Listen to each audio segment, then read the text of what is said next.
Since this massive years-long scam came to light, you have said repeatedly, quote, "I am accountable." But what have you actually done to hold yourself accountable? Have you resigned as CEO or chairman of Wells Fargo? The board, I serve at Have you resigned? No, I've not. All right. Have you returned one nickel of the millions of dollars that you were paid while this scam was going on? The board will take care of that. Have you returned one nickel of the money you earned while this scam was going on? And the board will do... I will take that as a no then. Have you fired a single senior executive? And by that, I don't mean a regional manager or branch manager. I'm asking about the people who actually led your community banking division or your compliance division.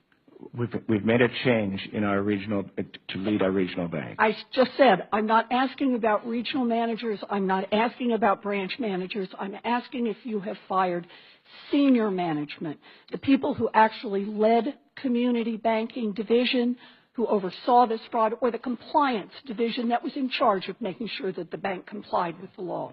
Kerry Toll said... Did you fire No. any of those people? No. Okay. So you haven't resigned. You haven't returned a single nickel of your personal earnings. You haven't fired a single senior executive.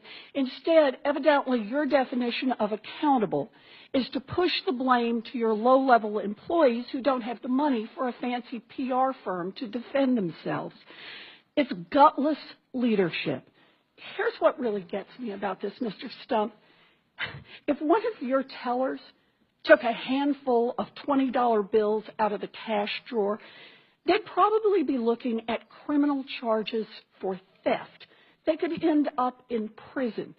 But you squeezed your employees to the breaking point so they would cheat customers and you could drive up the value of your stock and put hundreds of millions of dollars in your own pocket. And when it all blew up, you kept your job, you kept your multi-million-dollar bonuses, and you went on television to blame thousands of $12 an hour employees who were just trying to meet cross-sell quotas that made you rich.